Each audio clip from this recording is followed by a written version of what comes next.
நிறைய பேருக்கு வந்து ரிட்டைர்மெண்ட் வந்து ஒரு பெரிய ட்ரீமா இருக்கு. ஆனா கண்டிப்பா அந்த ட்ரீமை வந்து சீக்கிரமா சாத்தியப்படுத்தலாம். இப்போ எக்ஸாம்பிள் ஏஜ் 30ல இருக்காரு. அவர் வந்து ஜஸ்ட் ஒரு 10 இயர்ஸ் மந்த் ஆன் மந்த் அவர் 20,000 கண்டினியூவா பண்ணிட்டே இருந்தாருனாக்கா அவருக்கு 2 லட்சத்துல இருந்து 5 லட்சம் வரையும் அவர் பென்ஷனா வாங்கிக்க முடியும்.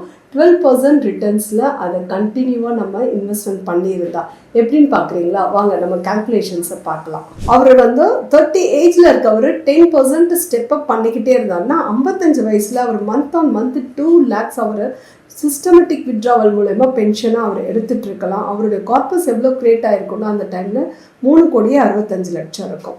அவர் 60 வயசுலேருந்து அவருக்கு சிஸ்டமேட்டிக் பென்ஷன் வேணும் அப்படின்னா 3 லட்சம் மாதம் எடுத்துகிட்டு இருப்பார்.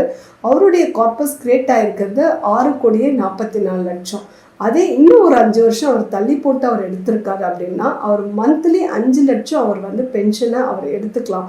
அவருடைய கார்பஸ் வந்து எவ்வளோ கிரியேட் ஆகிருக்கும் அப்படின்னா 11,35,00,000 அவருக்கு கார்பஸ் கிரியேட் ஆகிருக்கும். இது எல்லாமே பார்த்தீங்கன்னாக்கா 12% சிஏஜிஆர் ரிட்டர்ன்ஸில் நீங்கள் 20,000 10 இயர்ஸ் கண்டினியூவாக பே பண்ணிவிட்டு அந்த பீரியட் டிஃபர்மெண்ட் பீரியடை 55 எடுக்கலாமா, 60 எடுக்கலாமா, 65 எடுக்கலாமா அப்படின்றத நீங்கள் ஸ்ட்ராங்காக டிசைட் பண்ணிவிட்டு பண்ணிங்கன்னா உங்களுடைய பென்ஷன் வந்து ஒவ்வொரு காலகட்டத்திலையும் 5 வருஷத்தில் தாண்டி பார்த்தீங்கன்னா இன்க்ரீஸ் ஆகிருக்கும். அதே போல் உங்களுடைய கார்பஸும் அக்யூமுலேஷனாக நல்லா உங்களுக்கு வெல்த்தை க்ரியேட் பண்ணியிருக்கோம்.